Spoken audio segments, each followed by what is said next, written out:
shut out from the camp 7 days, and the people journeyed not till Miriam was brought in again. Yeah, she was out of order. Her and Aaron, they was hating on Moses, but she got the curse because she really was out of order. Because she's a woman. Hold your peace. Shut your mouth. You know? And Aaron seen that. He like, oh, man, my bad. You know? That's the penalty? Yeah, exactly. Like, imagine you looking how you look and turning white, dog. I wouldn't want these features to be white. You know what I'm saying? Still got the fro, the nappy hair. Man, it's gonna turn blind. You're gonna look like a fake Saiyan and shit. Hey, and I even got an Edomite at my job. She's like, oh, you have blessed skin. Because she went to go to the tanning salon or be out in the sun. Yeah. They had the sunburns beyond me. Exactly. I had the same in mind. You know, she said, I'm gonna look like you. I said, you gonna die trying to look like me. Die. Some fucking boils they skin. Yeah. We was talking about that the other day at camp, man. I showed the brother a picture, and the Edomite was ready than the devil's dick. But he had like a big boil. It looked like his skin was literally boiled, like you could pop that motherfucker and a bunch of pus jump out.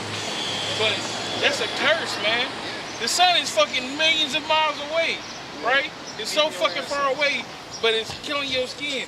You could get skin cancer, like from going outside. That's fucked up. You can die from being outside. Get that Daniels and then we're gonna have to We are a blessed people living under curses, man, that we brought upon ourselves, you know. And these Edomites, they know it, man.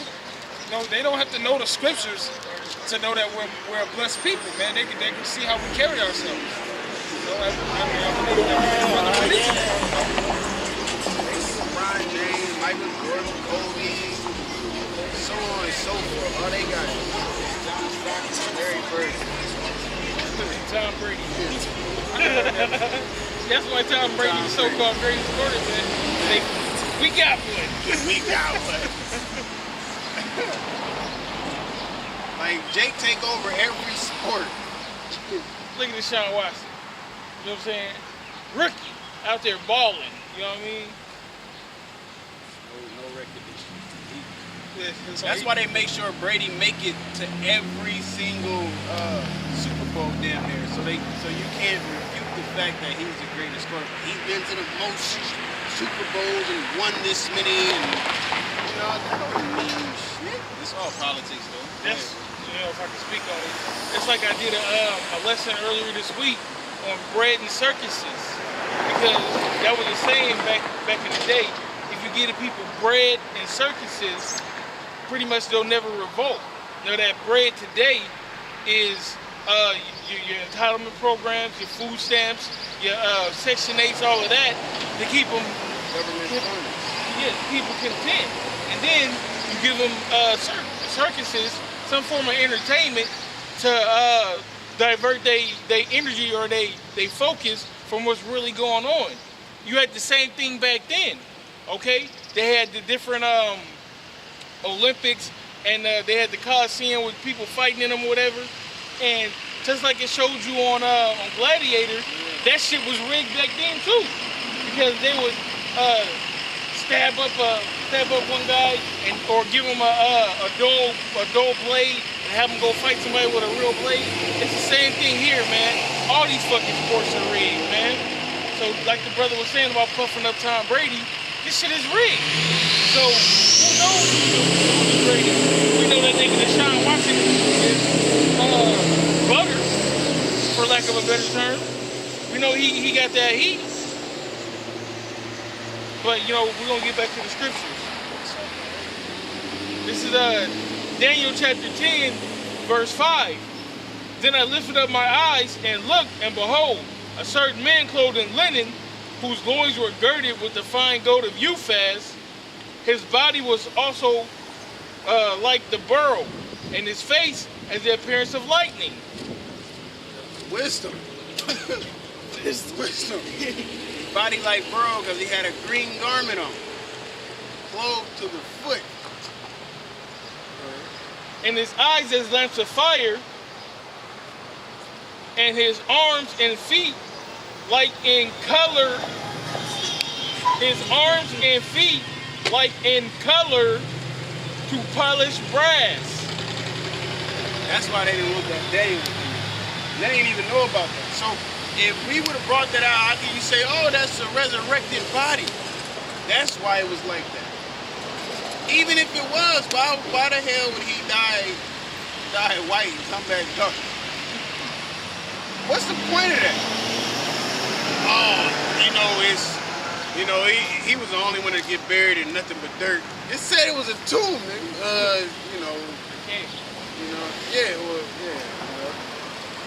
Section or whatever. But yeah, it's another one too though. That's Hennessy. You want to see about it? Ancient days. Because that one was talking about the Lord as well as Revelation. So this is saying he's dark in the New Testament. The old one is saying he's dark in the Old Testament before the resurrection and all of that came about. You know what I'm saying? That's why I wanted to grab that, man. They kept making stupid ass points that I was hitting. I should have just left it alone and just brought the scripture up. Daniel chapter 7, verse 9. I beheld till the thrones were cast down, and the Ancient of Days did sit, whose garment was white as snow, and the hair of his head like the pure wool. They ain't even talking about color with him. And it said that he looked like the Heavenly Father. All right, if you've seen me, you've seen my Father.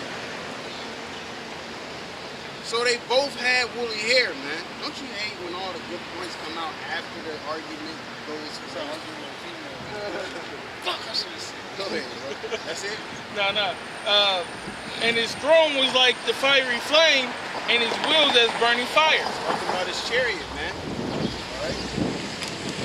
Hey, so at the end of the day, man, we didn't even get to the points that I wanted to get in on Jake, man. They stupidity, maybe I can go a lesson on it, at the end of Proverbs, man. Imagine if that's what we had, just believing in what they was teaching. Or imagine if the Lord never raised up his men to defend the gospel. That's what we would have to deal with, man. A bunch of BS religion that make you feel good. Well, me personally, I don't think the color matters because this nigga, what's his name, Winfrey, Elder Winfrey, well, I don't think it matters. If we sat down with you guys, he basically said he can convert us to be a Mormon, a moron. He basically said that. I'm sure we'll get you to believe. That's why with them, let's cut to the chase then. Okay, well, nigga, you got time to dial 10 digits, you gotta put the area code, 10 digits, and figure out my name, and put my name in, and save it. Because if I would have did all of that, you know what I'm saying? If I would have did all of that, he would have talked and stood around a lot more than when we was trying to bring the scriptures out, man. As a brother quoted, the wicked flee when no man pursueth, man. Hey, you see how you almost spell check, though? That boy, yeah. Bust his ass on that tree. Hey, with that, man, want to give all praises to Yahweh, Ba'Shem, Yahweh Shai, Ba'Shem.